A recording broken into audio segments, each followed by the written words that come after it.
the grand vision for the skyline of Melbourne. We are absolutely determined to build more homes for more Victorians. Shame, Premier, shame! Has become a battle for the city's suburbs. Are people prepared to put up with this? It's wrong. I can't even understand how it's going to work. As part of the government's ambitious commitment to deliver 800,000 homes in a decade, it's now paving the way for residential towers up to 20 stories high to be built in suburban hubs close to public transport, known as activity centres. That's why I'm a builder, not a blocker. Why would you pull down what makes Melbourne such an interesting, attractive, livable? Construction has stopped. Melbourne apartment completions crashed to 2,031 units in 2025. That's a 10-year low, down 53% from last year. 8,000 brand new apartments sitting empty. Developers can't sell them, can't finance new projects, can't make the numbers work. And here's the stat that destroys Premier Jacinta Allen's promises. Victoria needs 80,000 new homes annually, but 2024 delivered only 51,368. That's a 28,632 home shortfall in a single year. Construction costs up 50%, projects financially dead, developers walking away. While Allen announces activity centres and stamp duty cuts, the actual building has collapsed. Apartment approvals hit near 20-year low. Just 567 units approved latest quarter. Melbourne's housing crisis isn't improving.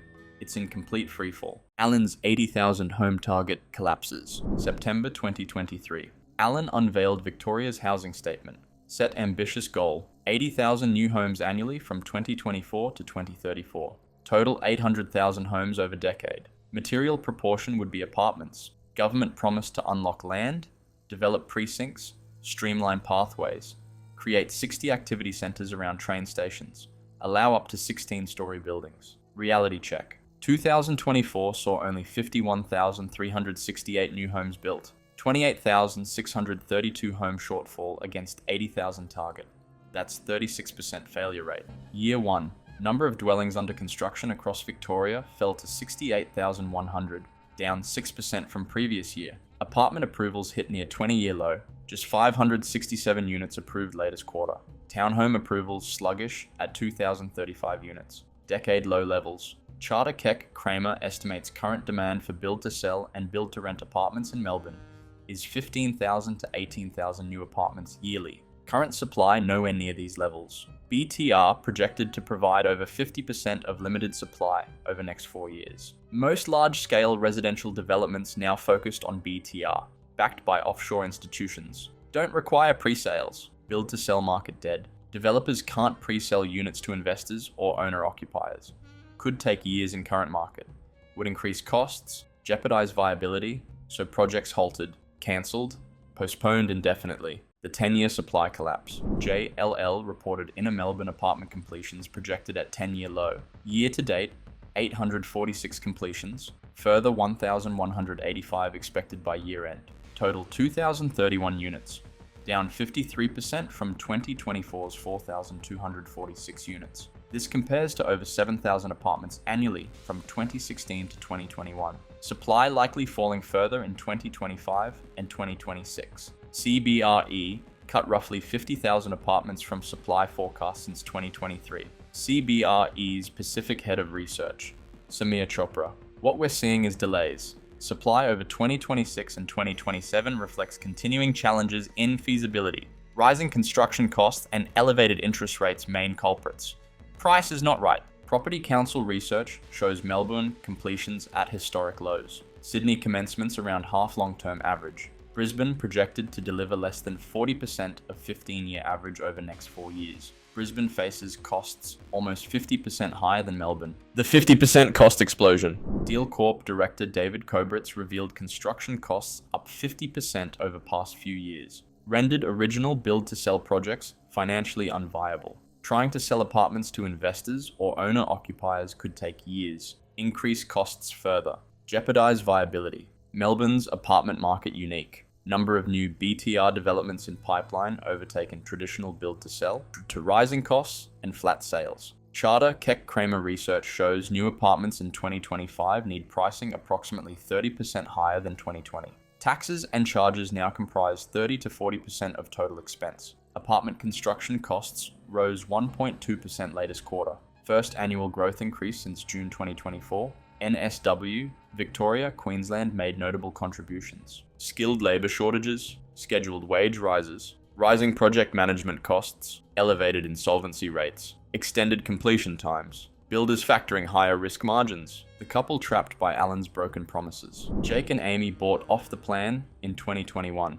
2-bedroom apartment in Footscray, $580,000. Developer promised completion mid-2023. They paid 10% deposit, $58,000, saved for 4 years, locked in mortgage pre-approval at 2.5%, planned their future around that apartment. 2023 arrived. No apartment. Developer announced construction delayed. Rising costs, labour shortages, new completion date, late 2024. Jake and Amy renewed mortgage pre-approval, now at 5.8%. Repayments jumped from $2,300 to $3,800 monthly. Late 2024 arrived.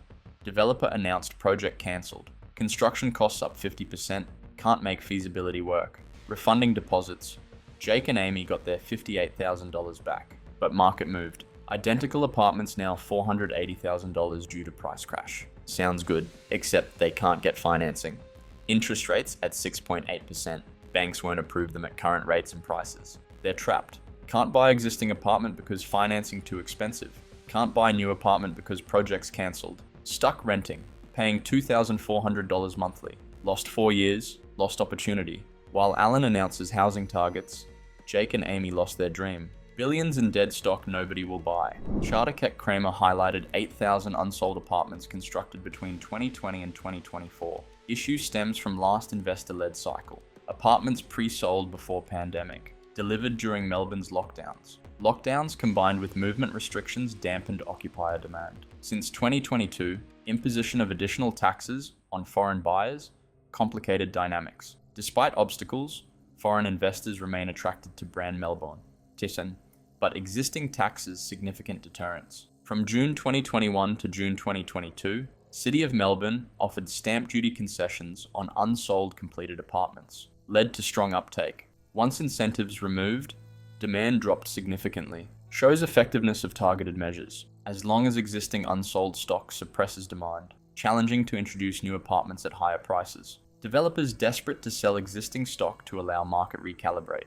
But Alan's stamp duty cuts only apply to off-the-plan purchases. Don't help 8,000 completed apartments. 5 reasons construction died. Factor 1. Construction costs up 40 to 50% since COVID. An apartment costing $300,000 to build in 2019 now costs $420,000 to $450,000, but sale prices haven't risen proportionally. Projects underwater before construction starts. Factor 2. Interest rates killed feasibility. Reserve Bank raised rates 13 times, from 0.1% to 4.35%. Financing costs exploded. Developers can't service construction loans. Can't make returns investors demand. Factor 3. Weak buyer sentiment and inability to pre-sell. Investors fled Victoria due to land tax increases, rental reforms, political uncertainty. Owner-occupiers concerned about negative equity. Can't pre-sell units, can't get financing, can't start construction. Factor 4. Taxes and charges now 30 to 40% of total apartment cost. Land tax, foreign investor duties, windfall gains tax, development contributions. Every level of government extracting revenue. Factor 5. Planning delays extending to 3 years. Developers hold thousands of approved permits, remain unbuilt. Approvals don't mean construction, feasibility determines construction. Most projects no longer feasible. Renters crushed as supply vanishes. Melbourne rental vacancy hit 2.2% December 2024, still below 10-year average of 3.0%. Median unit rents reached record $879.17 per week June 2024. Vacancy dropped to historic low 1.07% during tightest periods. Rental stock decreased by 21,700 properties last financial year. Investors selling due to land tax increases and regulatory burden. Impact severe for vulnerable groups. Low-income earners, international students, single-parent families and housing stress, spending over 30% income on rent. Overseas migration driving 76% of state's population growth. Rental crisis intensified inner city suburbs. Competition fierce. Rental growth outpacing wages. Close to 50% of low-income households renting in Melbourne in rental stress. While rental demand exploding, construction collapsing. CBRE expects capital city vacancy to fall further to 1.1% by 2030. Tight conditions will persist as vacancy remains around half previous decade's average. The fixes Allen won't implement make off-the-plan stamp duty concessions permanent, not temporary. Current concessions end October 2026. Creates urgency but doesn't solve underlying problems. Need permanent tax settings. Remove or reduce foreign buyer taxes. Foreign investors attracted to Melbourne, but taxes are deterrents. Removing some could help absorb 8,000 unsold apartments. Prioritize skilled building industry migration. Invest in apprenticeships. Shortage of tradies' biggest constraint. Can't build homes without workers. Delay non-essential government projects to free labour. Big build consuming construction capacity. Redirect resources to housing. Streamline planning processes. 3-year timeline unacceptable. Fast-track approvals. Reduce red tape. Actually engage with developers. Identify barriers. Remove them. Make Victoria easiest place to build, not hardest, where this crisis ends. Best case, interest rates fall through 2025 and 2026. Construction costs stabilise. Some projects become viable again. Supply slowly increases. By 2027, maybe 4,000 to 5,000 completions annually, still below historical average, but better than current disaster. Worst case, construction continues collapsing. 2026 sees even fewer completions than 2025, maybe 1,500 units. Supply pipeline completely empty by 2027. Rental crisis explodes. Vacancy below 1%. Rents surge another 30 to 40%. Families forced out of Melbourne. Essential workers can't afford to live near jobs. Social crisis becomes political crisis. Realistic scenario, Melbourne apartment supply remains constrained through 2027. Completions hover around 2,000 to 3,000 annually, well below demand of 15,000 to 18,000. Gap widens. Prices for new apartments rise 30% by 2027, as Charter Keck Kramer predicts. Existing apartments maintain value or appreciate slightly. Rental crisis continues. Vacancy stays below 2%. Rents keep climbing. Only way out is tax reform, planning reform, labour force expansion. Allen showing no willingness to act on any of these. Too politically difficult. Too expensive, too unpopular with various constituencies. So crisis continues. Supply stays constrained. Prices stay high. Renters keep suffering. The collapse. Allen won't fix. 2,031 apartment completions in 2025, down 53% from 2024, down 28% from previous low. Only 51,368 total new homes built in 2024 against 80,000 target. 28,632 home shortfall. Apartment approvals near 20-year low at just 567 units latest quarter. 8,000 completed apartments sitting unsold. Construction costs up 50%. Projects financially unviable. Charter Keck Kramer, JLL, Property Council all confirm the numbers. While Allen announces 60 activity centres and extends stamp duty cuts, actual construction collapsing. Developers can't pre-sell, can't finance, can't make feasibility work.